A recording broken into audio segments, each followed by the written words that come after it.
They thought it was just another routine arrest, until the moment the truth walked in and everything went silent.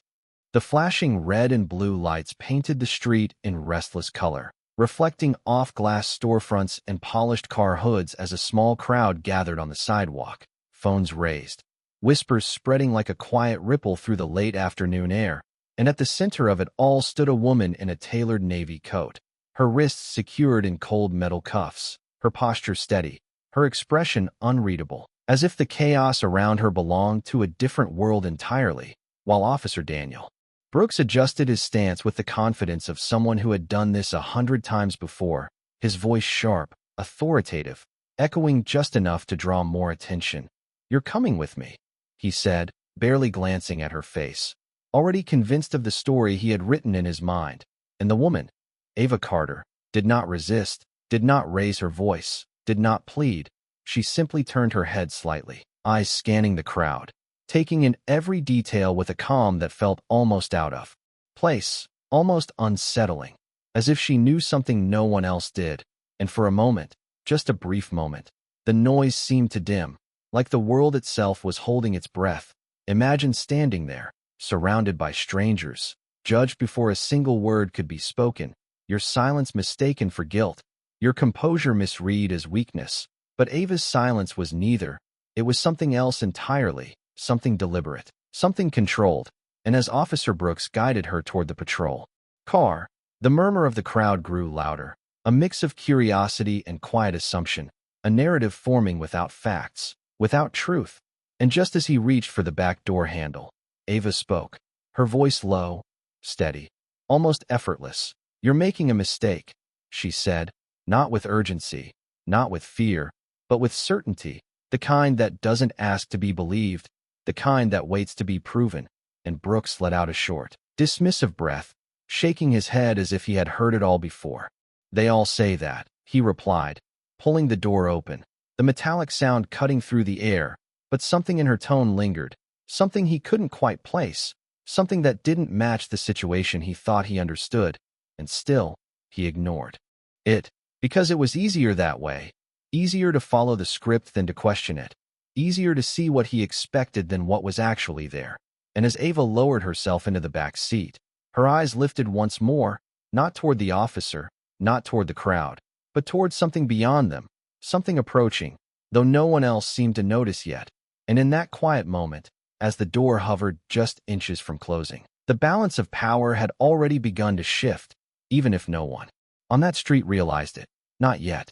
The patrol car door closed with a firm, hollow sound that seemed to echo longer than it should have, sealing Ava Carter inside a space that suddenly felt too small for the quiet control she carried, while outside Officer Daniel Brooks circled the vehicle with the same steady confidence, adjusting his radio, his posture relaxed, as if the situation had already reached its conclusion. But inside the car, Ava sat upright, her hands resting calmly in her lap despite the restraints, her breathing even, her gaze fixed forward through the windshield where the late afternoon sun dipped lower, casting long shadows across the street. And for a moment, everything slowed, the distant murmur of the crowd fading into a soft blur, the flashing lights reflecting rhythmically across her face, red then blue then red again, like a silent countdown no one else could hear. And then, almost imperceptibly, she shifted her attention to the side mirror, watching as figures moved in the distance, not rushing, not chaotic, but deliberate, coordinated, and far too composed for bystanders. While up front, Brooks slid into the driver's seat, grabbing his notepad and glancing briefly into the rearview mirror, his eyes meeting hers for half a second before he looked away, dismissing whatever he saw there. "You should have thought twice before trying something like that," he muttered, his tone casual, almost rehearsed, as if the line belonged to a script he had repeated over and over again. And Ava did not respond immediately. She let the silence stretch, not as hesitation but as control, allowing the weight of the moment to settle, allowing him to sit comfortably in his assumption. And then she spoke, her voice calm, precise, each word measured.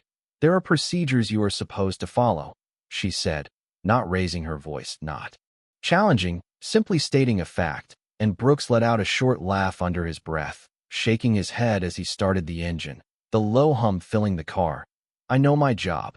he replied, pulling slightly forward before pausing as a vehicle passed, his attention already drifting, already moving on, but something in her tone lingered again, subtle but persistent, like a detail that did not fit, and outside, unnoticed by most. A black sport utility vehicle turned onto the street, its windows tinted, its movement smooth and unhurried, blending into the flow of traffic while closing the distance with quiet precision.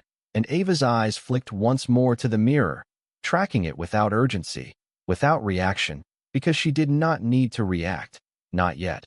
While Brooks finally eased the patrol car into motion, the tires rolling slowly over the pavement, the crowd beginning to disperse behind them, their attention already shifting to the next distraction, their assumptions left hanging in the air like unfinished sentences, and inside the vehicle the space grew heavier, not with tension, but with something far more controlled, something waiting. And as they approached the next intersection, the traffic light ahead shifted from green to yellow, then to red, forcing the car to a stop, and in that stillness, that brief pause between movement and continuation, Ava leaned her head slightly back against the seat, her eyes steady, her voice barely above a whisper but carrying a weight that did not belong to someone in her position. "This is your last chance to handle this correctly," she said. And this time Brooks did not answer right away, his hands resting on the steering wheel, his gaze fixed forward, but his jaw tightened just enough to betray that something, however small, had finally begun to register, though he could not yet name it. And behind them, the black sport utility vehicle came to a quiet stop at the same light, close enough now to be seen clearly, close enough for what was about to happen to unfold in full view, whether he was ready for it or not. The red light held the intersection in a suspended moment that felt longer than it should have, the engine idling beneath them, the faint hum blending with the distant sounds of the city, and inside the patrol car Officer Daniel Brooks kept his eyes forward, but his focus was no longer steady. It flickered, subtle but noticeable, as if something just outside his understanding had begun to press against the edges of his certainty. While in the back seat, Ava Carter remained composed, her shoulders relaxed, her gaze steady, not on him, not on the street ahead, but slightly angled toward the side mirror where the black sport utility vehicle now sat directly behind them. Its presence quiet, unassuming to anyone not looking closely, yet impossible to ignore. Once seen, and for a brief second Brooks adjusted his rearview mirror, a routine movement. But when his eyes caught the vehicle behind them, something shifted, not alarm, not yet, but recognition of pattern, of something that did not quite belong, and he frowned slightly before looking away, dismissing it as coincidence, because it was easier to believe that nothing was wrong, easier to stay inside the version of reality he controlled. And the light above remained red, holding them there, holding the moment in place, as if time itself was waiting. And then Ava spoke again, not louder, not sharper, but with a clarity that cut through the quiet. "You still have time to correct this," she said, her voice calm, almost patient, and Brooks exhaled slowly, tapping his fingers once against the steering wheel, a small, unconscious motion that betrayed the first crack in his composure. "You keep saying that like it means something," he replied, his tone less certain now, less dismissive. Though he tried to mask it, and Ava did not answer immediately, she allowed the silence to return, to expand, to fill the space between them until it became impossible to ignore. And outside, the black sport utility vehicle's doors opened, not abruptly, not dramatically, but with measured precision, and two individuals stepped out, dressed in dark suits that moved with them rather than against them, their posture straight, their movements deliberate, and they did not rush, they did not call out. They simply began walking toward the patrol car with the kind of quiet authority that did not need to announce itself. And Brooks saw them then, this time clearly, his eyes locking onto their reflection in the mirror, and his fingers stilled on the steering wheel, his breath pausing just long enough to register the change, because this was no longer coincidence. This was intention, and for the first time since the moment he had placed Ava in the back seat, uncertainty settled in, light but undeniable, and the traffic signal shifted from red to green, yet he did not move, the car remaining still despite the change, as if his body had not yet caught up to the signal, as if something deeper was telling him to wait, to understand, but he did not yet understand what. and Ava leaned slightly forward. The faint sound of the cuffs barely noticeable as she moved, her voice low but carrying a quiet weight that now felt different, heavier. "Look again," she said, and Brooks did, his gaze returning to the mirror, focusing this time, really focusing, and he noticed details he had missed before, the way the two individuals approached without hesitation, the way their attention was fixed not on the car in general, but specifically on him, the way their pace remained steady, controlled, and then one of them reached inside his jacket, not quickly, not threateningly, but with purpose and something metallic. Caught the light for just a fraction of a second, a badge, unmistakable, and Brooks felt it then, not fear, but realization beginning to form, incomplete but growing, and the space inside the patrol car shifted, the balance he had relied on no longer stable, no longer certain, and Ava's reflection in the mirror met his eyes once more, calm as ever, unchanged, as if she had been here all along, waiting for this exact moment. And the city around them continued moving, cars passing, pedestrians crossing, unaware that within this small, ordinary scene, everything was about to change in a way none of them could take back. The moment stretched just long enough for the truth to begin taking shape, and as the two suited figures reached the side of the patrol car, everything that had once felt controlled now stood on the edge of collapse, not in chaos, but in quiet precision.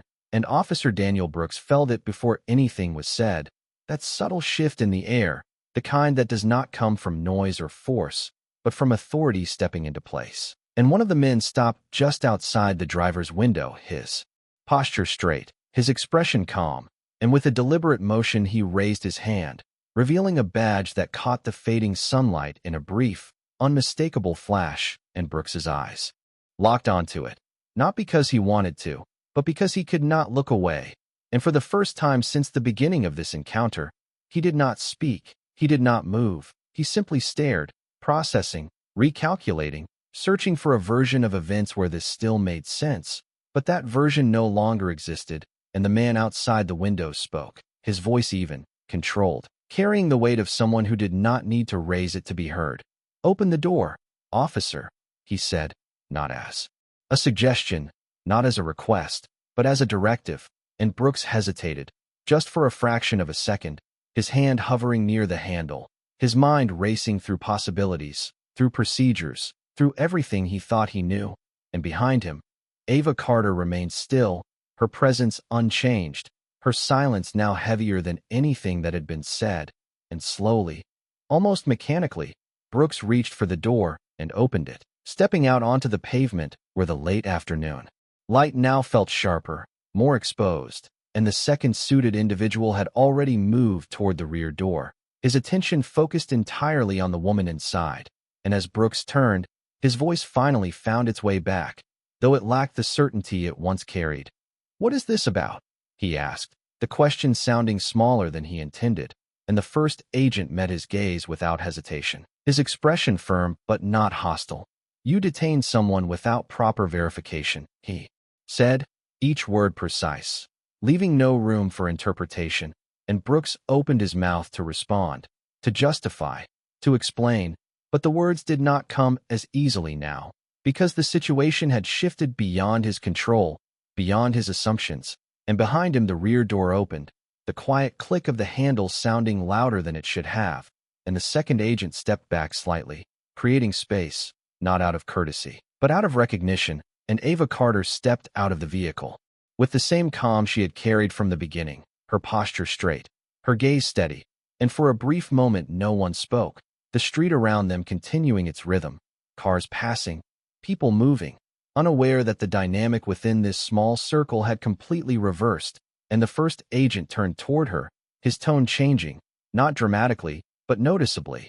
"Ma'am," he said, a single word that carried respect, acknowledgement, and confirmation all at once, and Brooks heard it, felt it, understood it, even before the rest unfolded, and Ava reached calmly into her coat, retrieving a small, sleek badge, holding it just long enough for it to be seen, not displayed, not emphasized, simply presented as fact, and Brooks's eyes fixed on it, the insignia clear, undeniable, and in that instant everything aligned. Every piece of uncertainty, Every ignored detail, every moment he had dismissed now returning with clarity, and his posture shifted, subtly but irreversibly.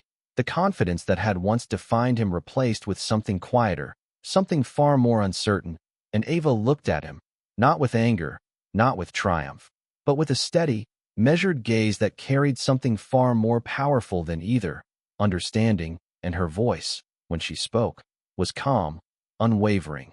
"Now," she said, "we are going to do this the right way." And there was no resistance in her tone, no need for it, because the moment for resistance had already passed, and standing there on that ordinary street, under the fading light of an ordinary day, Officer Daniel Brooks realized that the situation he thought he controlled had never truly been his to control at all.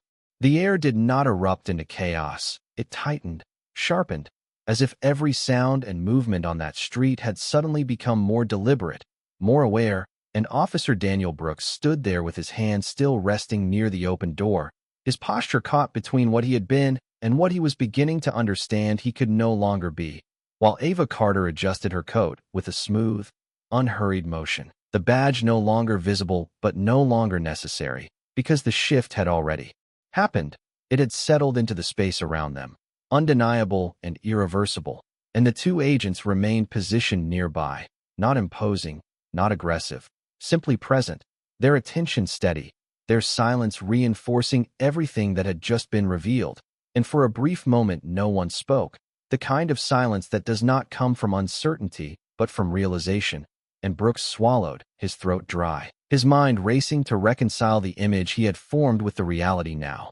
Standing in front of him, "I did not know," he finally said, the words sounding thinner than he intended, as if they carried less weight than they should have. And Ava looked at him, not interrupting, not reacting immediately, allowing the statement to exist on its own, to be heard fully before it was addressed. And then she stepped forward slightly, closing the distance just enough to make the conversation feel direct, intentional. "That is exactly the problem," she replied, her voice calm, controlled, not raised, not sharp, but carrying a clarity that left no room for misunderstanding. And Brooks's gaze dropped for a moment before returning to meet hers, searching for something to hold on to, some explanation that could restore his footing.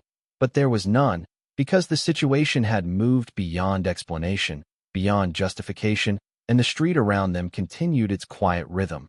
A passing car slowed briefly before moving on. A pedestrian paused at the corner, glancing over before continuing their path, unaware that within this still moment a much larger truth was unfolding. And Ava turned slightly toward the agents, giving a small nod that required no words, and one of them stepped forward, retrieving a tablet from inside his jacket, its screen already active, already prepared, and Brooks watched as it was presented to him.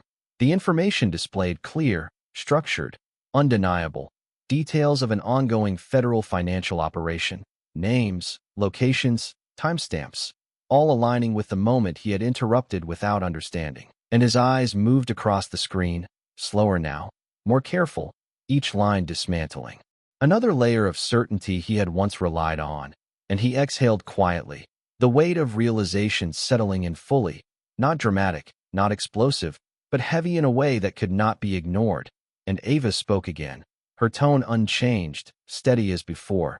"There are processes in place for a reason," she said, "not just to protect the system, but to protect people from exactly this." And Brooks nodded slightly, not out of agreement alone, but out of acknowledgement, the kind that comes when there is no other option left. And he straightened his posture, though it no longer carried the same confidence. It carried something else now, something closer to awareness, to consequence. And he reached for his radio, his movements slower, more deliberate, as if each action now required thought, intention, and he spoke into it, his voice controlled, measured, requesting a supervisor to the location, the words formal, precise, as procedure demanded. And when he lowered the radio, the silence returned. But it was no longer the same silence as before. It was no longer built on assumption. It was built on understanding. And Ava observed him for a moment, her expression unchanged, not approving, not condemning, simply observing. And then she turned her gaze toward the street ahead, the fading light stretching across the pavement, And in that quiet, steady voice, she added, "What happens next will be handled by the system." And there was no need to say more, because the weight of that statement carried everything that needed to be understood, and Brooks stood there, no longer at the center of control, but within the structure he had once believed he fully commanded, now seeing it from a different place, a place where authority was not assumed, but earned, and where a single moment of misjudgment could shift everything in ways that could not be undone. The sound of the radio call still lingered faintly in the air, as if it had marked a boundary that could not be crossed back, and Officer Daniel Brooks stood with a different kind of stillness now, no longer the stillness of control, but the stillness of someone recalibrating in real time. While Ava Carter remained composed, her presence no longer questioned, no longer challenged, but fully established in a way that required no reinforcement, and the agents beside her maintained their positions. With quiet discipline, their eyes scanning the surroundings not with urgency, but with awareness, because what mattered here was not speed, it was precision, and a distant siren began to rise, faint at first, then gradually clearer, signaling the arrival of the next layer of authority, and Brooks heard it, felt it, the sound carrying a different meaning now than it would have just minutes earlier. Because this was no longer about control, it was about accountability, and he adjusted his stance. Slightly, his shoulders tightening before settling again, as if preparing himself for what was coming next, while Ava's gaze followed the direction of the approaching vehicle, her expression unchanged, her posture steady, and for a brief moment the city seemed to narrow around them.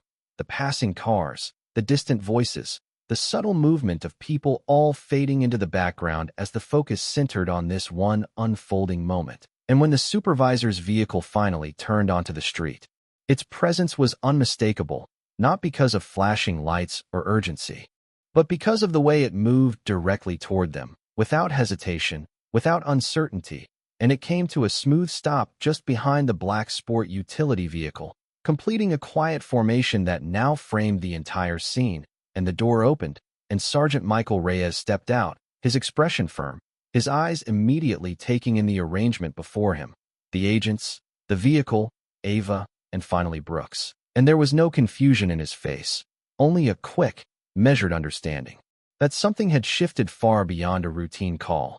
And as he approached, Brooks straightened instinctively, but the movement lacked its earlier confidence, replaced instead with a more deliberate, cautious awareness. And Reyes spoke first, his tone calm but direct. "What is going on here?" he asked, not loudly, not aggressively, but with the expectation of a clear answer. And Brooks hesitated for just a fraction of a second before responding, choosing his words carefully. "There has been a situation," he said, his voice controlled, though no longer dominant, and Reyes's gaze shifted briefly to Ava, then to the agents, and one of them stepped forward, presenting identification with a smooth, practiced motion, and Reyes's eyes narrowed slightly as he processed the information, his posture adjusting almost immediately, the shift subtle but unmistakable, and he gave a small nod, acknowledging what had already been understood without needing to say it out loud. And then he turned back to Brooks, his expression firmer now, more focused. "Walk me through exactly what happened," he said, and Brooks inhaled slowly, the weight of the moment settling fully as he began to recount the events, his words measured, precise, leaving out nothing, adding nothing, because now accuracy mattered more than anything else.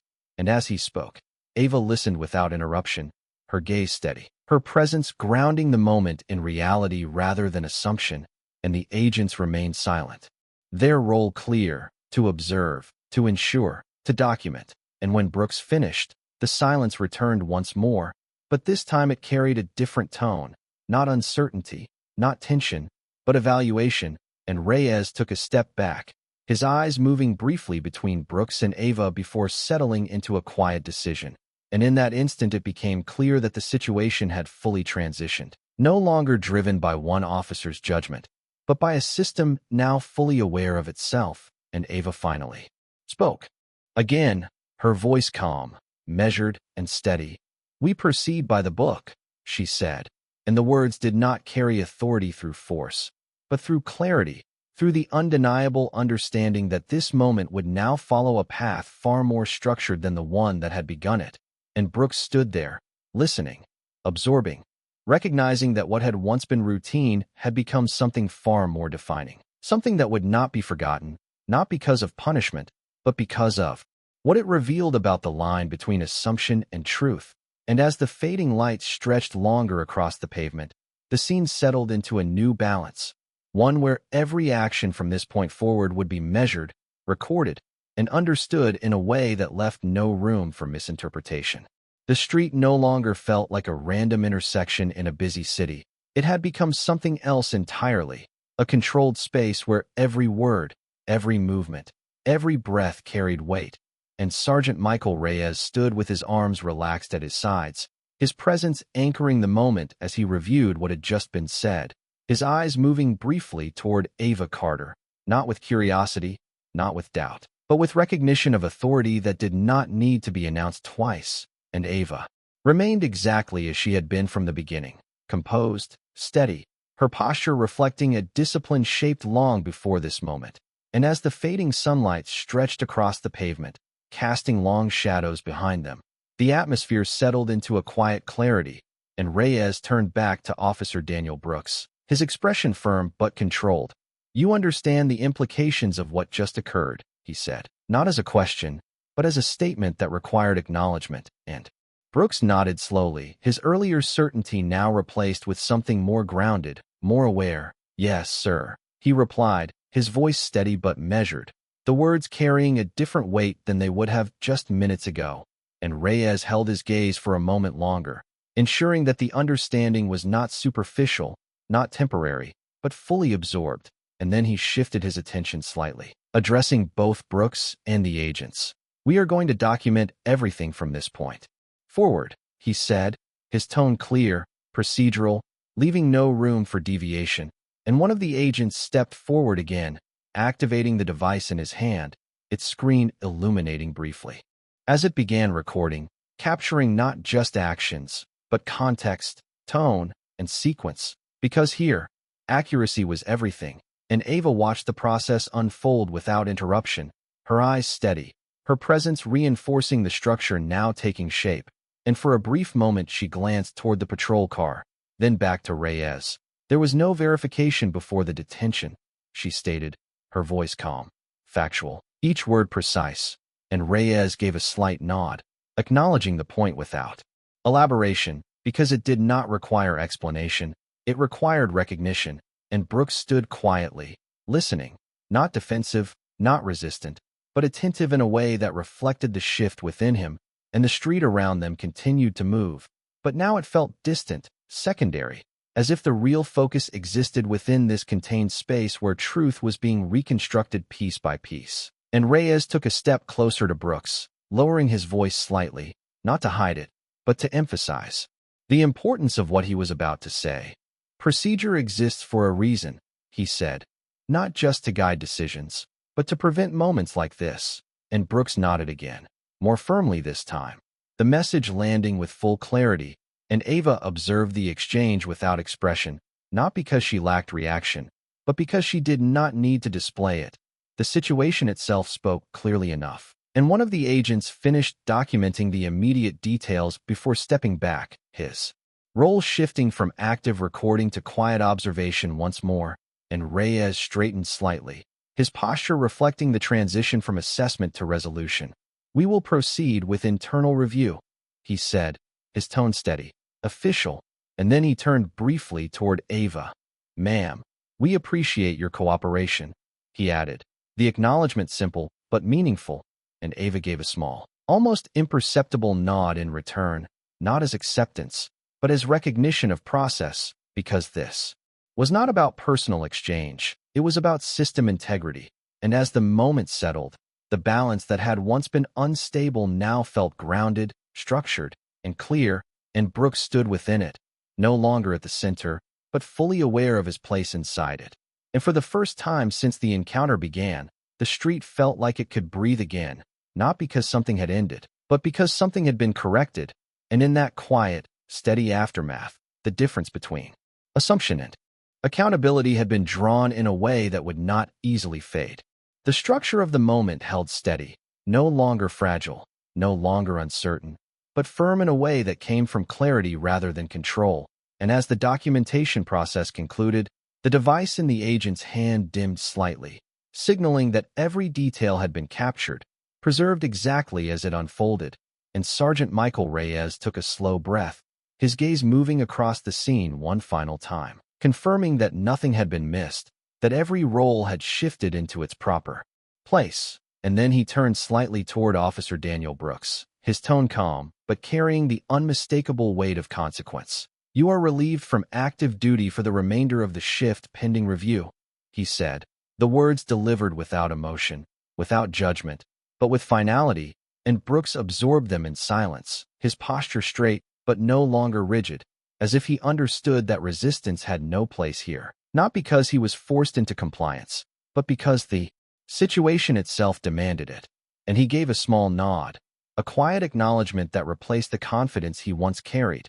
And for a moment he looked toward Ava Carter, not seeking approval, not expecting forgiveness, but recognizing her presence fully for the first time, not as someone he had misjudged, but as someone who had never needed his recognition to begin with.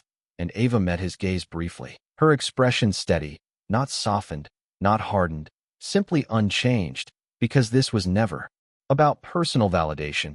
It was about the integrity of the system, and Reyes gestured subtly toward the patrol car, indicating the next steps without needing to elaborate, and Brooks moved accordingly, his actions now measured, deliberate, each movement reflecting the awareness that had replaced assumption, and the agents stepped back slightly, allowing space for the transition to unfold, their roles shifting once again from intervention to observation, ensuring that the process continued without disruption, and the street, which had once felt tense and compressed, began to open again, the passing cars flowing more freely, the distant sounds returning to their natural rhythm, as if the city itself had been holding its breath and was now slowly releasing it.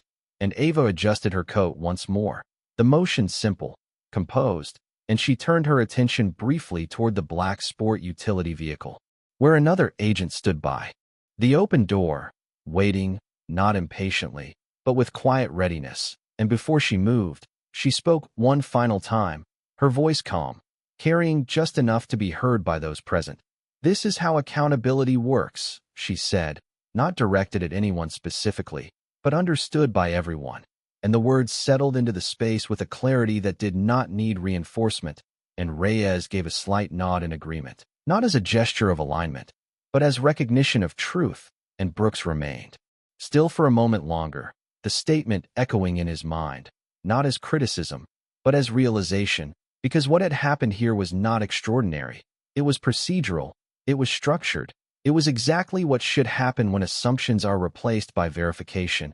And as Ava stepped toward the waiting vehicle, her movement smooth, unhurried, the agents naturally aligned around her, not as protection, but as part of a system functioning as intended, and she paused just briefly before entering, her gaze lifting toward the street ahead, where the fading lights stretched across the horizon.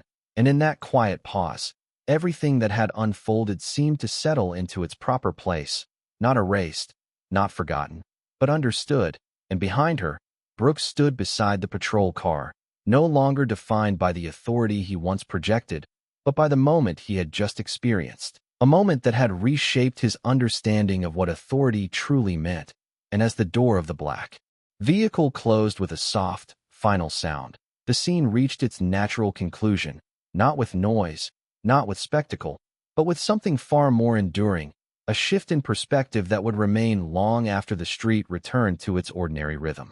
The city returned to its rhythm as if nothing had happened, cars flowing through the intersection, footsteps echoing along the sidewalk, distant conversations blending into the steady hum of everyday life. But for those who stood within that moment, nothing was quite the same, and Officer Daniel Brooks remained beside the patrol car, the weight of the experience settling in not as something loud or overwhelming, but as something quiet and persistent, the kind of realization that does not fade once it takes hold. And Sergeant Michael Reyes stood a few feet away, his posture relaxed now, the urgency gone, replaced by a calm that signaled closure, not just of the situation, but of the lesson it carried. And as the black sport utility vehicle merged back into traffic, disappearing into the flow of the city, Ava Carter's presence lingered in a different way, not physically, but in the imprint she had left behind, an imprint defined not by confrontation, but by clarity. And Brooks watched the vehicle until it was no longer visible, his gaze steady, his thoughts no longer racing, but settling into something more structured, more grounded.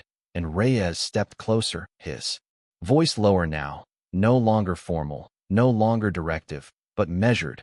"Moments like this define more than reports," he said, his tone even, and Brooks nodded slightly, understanding that the statement was not about discipline alone, but about perspective, about the line between assumption and responsibility. And for a brief second, the street felt still again, not because time had stopped, but because awareness had deepened, and Brooks exhaled slowly, his shoulders easing as he looked out at the passing cars, the ordinary movement of people who would never know what had just unfolded, and yet would still be affected by it in ways they could not see, because systems are not built on single moments. They are shaped by them, corrected by them, strengthened when they are faced directly. And he turned back toward Reyes, his voice steady, quieter than before, but more certain in a different way. "I understand," he said, and this time the words carried weight, not because they were spoken, but because they were meant. And Reyes gave a small nod, the acknowledgement simple, but complete, and the two stood there for a moment longer, not as superior and subordinate, but as individuals within a system that had just been reminded of its purpose. And the patrol car sat idle beside them, no longer a symbol of authority alone, but a reminder of responsibility, of process, of the importance of seeing clearly before acting. And as Brooks moved to close the door, the sound was softer than before, less final, more reflective, and the fading sunlight stretched across the pavement, casting long lines that slowly blended into shadow. And in that quiet transition from day to evening, the meaning of what had happened settled fully into place, not as a dramatic ending, but as a lasting shift, and somewhere beyond the noise of the city, beyond the movement of traffic and time, a simple truth remained, steady and unchanging, that authority without understanding is fragile, but accountability, once recognized, has the power to reshape everything it touches. And on that ordinary street, in an ordinary moment, that truth had found its voice.